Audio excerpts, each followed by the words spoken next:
You are now watching Demeech. Welcome to episode 0 of Mario Kart Origins. This series covered every Mario Kart game, meaning not just the mainline games, but the arcade games, tour, and home circuit as well. And in this bonus feature, we'll be covering the Mario Kart games that never cross the finish line. With a series as successful as Mario Kart, it's hard to believe that there are even cancelled Mario Kart games. Before the Switch, the game stuck to a formulaic release of new Mario Kart every 3 to 4 years, one per console, and throw in an arcade game that Nintendo will never acknowledge in the middle. But as a matter of fact, there are a few cancelled Mario Kart games. These games were cancelled for different reasons, and unfortunately, or fortunately if you will, they never saw the light of day. But what are these games, and why did they end up being thrown off the Rainbow Road into the depths of space, where they'd be dragged into a black hole never to be seen again? Time to find out! Ah, the good old Virtual Boy. When it comes to getting headaches and straining your eyes, you might as well have fun while doing it. Needless to say, people didn't want to take the same fun approach to getting headaches as I did, because the Virtual Boy remains Nintendo's worst selling console, selling under 1 million units. Not only that, it's also considered the worst game system of all time, and with a reputation like that, you bet it didn't last long. The Virtual Boy was discontinued in less than a year, and only saw a grand total of 22 games, even less in North America. I could count the amount of Virtual Boy games released in North America on 3 hands, the third of which I only use when I'm playing Nintendo 64. I've had the Virtual Boy for quite some time, and despite the overwhelming negative reception it has, I always have fun playing it. I made a whole video retrospective about it last year, so please check it out. But the problem out of so many problems is, there's barely anything to play on it. Do you really think I'm gonna go from Virtual Boy Wario Land and say, hey, let's play some Virtual Boy Golf? That'll be a blast! Well, of course I am. But the point of the matter is, the lack of games is a very real issue the Virtual Boy has. And when there are games, you get stuff on par with Wild Tangent computer games like Mario's Tennis, Nestor's Funky Bowling, and Galactic Pinball. Well, as it turns out, Nintendo did plan on releasing more Virtual Boy games, assuming the system would be a success. But because of its astronomical failure, many games got the boot. Donkey Kong Country 2 was going to be on the Virtual Boy, but it never happened. Whether it was going to be a port of the SNES game, or having the game exclusive to the Virtual Boy is unknown. But perhaps the biggest losses were the cancelled Virtual Boy Mario Land and Virtual Boy Mario Kart. Virtual Boy Mario Land appeared to be a successor to Super Mario Land 2. Wario would return as the main antagonist, and you could hop between the foreground and background. There are even some Zelda-inspired caves. This game looked very promising, and it's really sad it never released. The thing is, we at least have footage of Virtual Boy Mario Land, so it's easier to get an idea of what it could have been. But unfortunately, no footage exists of the actual Virtual Boy Mario Kart. The footage I'm showing you is a homebrew Mario Kart demo made by a fan for the Virtual Boy. Judging by the time it would have been released and the Virtual Boy itself, I think it's fair to assume it would have been more similar to Super Mario Kart than any other Mario Kart game. Nintendo doesn't seem to understand that a first-person viewing perspective is very important for VR games, and they still don't understand that today, making me assume it would essentially be like Super Mario Kart, but in red and black and 3D. This demo is accurate to how I think it would have looked. It could have also introduced mechanics that took advantage of the 3D as well. While it's unfortunate Virtual Boy Mario Kart never happened, I think it's fair to assume it would have aged poorly and wouldn't have been that great. Multiplayer is a big part of what makes Mario Kart fun, and even if the Virtual Boy did get a link cable, it doesn't sound like an ideal way to play Mario Kart. Just imagine playing Mario Kart multiplayer on the Virtual Boy. You're looking into the Virtual Boy, not seeing what the hell is around you, bumping into your friends, having cables tied up. Yeah, it sounds like a mess. It's disappointing that Mario Kart on the Virtual Boy never released, but I'm not distraught over it. I am, however, distraught over the cancellation of Virtual Boy Mario Land. Gosh, that game looks so cool.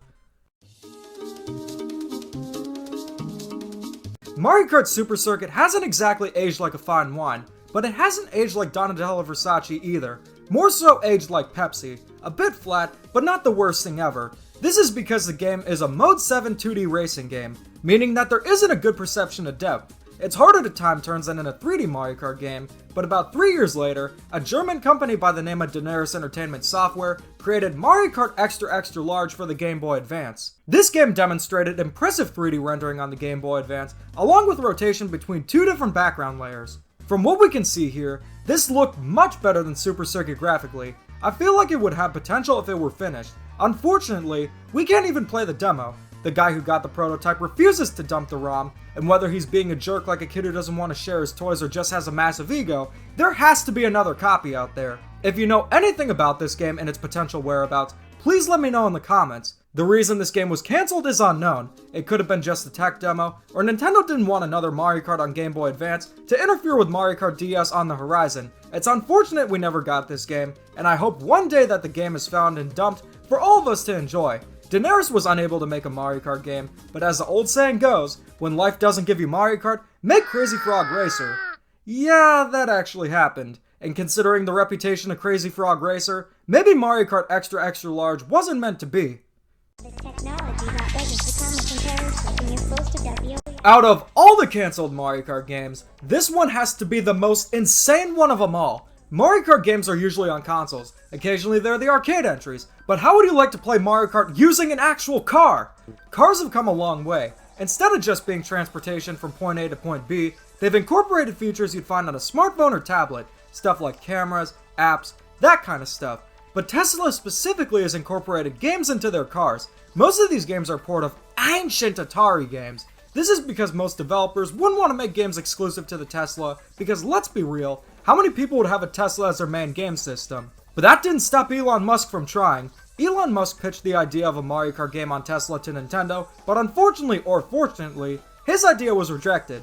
The good news is I don't need to buy a Tesla for Mario Kart Origins. The bad news being the idea sounded pretty cool. Tesla does have beach buggy racing too, but a real Mario Kart on Tesla would be so much cooler.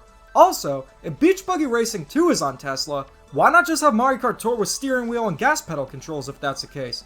Although Elon Musk's Mario Kart game didn't go beyond an idea, it's a bizarre part of Mario Kart history that I have to include. The next two games weren't cancelled, but are so obscure that I have to mention them. That, and Soshi is holding me at Zapper Point to mention the Mario Kart 64 slot machine. No, seriously, he is. The first game is Super Mario Kart Doki Doki Race. Released only in Japan in 1994, it was developed by band Presto and Atlas. But don't expect a Mario Kart JRPG, or even expect anything remotely close to a Mario Kart video game. This game uses actual toy carts, and they appear to operate with magnets under the track. The game is played by pressing a sequence of buttons in the fastest amount of time, assumingly to win tickets or yen. While it's unclear if it's a redemption game or not, this game does have some notable features. The music recreates Super Mario Kart songs, giving it a 90s to mid-2000s arcade game feel. There's also a male announcer at the beginning, though he's nowhere near as talented as Justin Bertie. While there's not a lot to say, Super Mario Kart Doki Doki Race is an interesting part of Mario Kart history. It's unclear if the game was an actual sort of game, or a gambling game, but the next game is quite clearly a gambling game. Nintendo and gambling. My gambling problem started in 2010 when Luigi and I gambled in New Super Mario Bros. But as it turns out, Nintendo and gambling go even further than that. Nintendo started off as a playing card company making Hanafuda cards, which could be used for gambling, but along with that, they licensed out their characters and games to third parties to create slot machines, one being the Mario Kart 64 slot machine. Released in 1996, it was developed by Mege exclusive to Europe. It's a typical slot machine from the 90s, but with Mario Kart 64 themes, including artwork and sound effects from the game. I'm honestly more surprised this exists than anything else. The Mario series is targeted towards mainly kids, and I wouldn't think Nintendo would want it associated with gambling. Yet again, they had stuff like Mario Roulette, so maybe the stigma towards gambling is more lax in Europe and Japan than it is in the United States. Either way, the Mario Kart 64 slot machine looked cool, but I'd rather play the dog slot machine I won in a Kmart claw machine that I opened up, saw pink goo, then said cheerfully I think that's medicine in there, and then ran off with anthropomorphic firefighter dogs. Yes, that was an actual dream I had. So there you have it. Here are the Mario Kart games that never came to fruition, and the Mario Kart game's literally about matching fruit. While it's a bit unfortunate some of these games never happened, it's understandable as to why they never happened. I'm curious to know which cancelled Mario Kart game you'd like to see the most, and if you have any information on Mario Kart Extra Extra Large, please let me know. Anyways, thanks for watching, and keep calm and da-da on.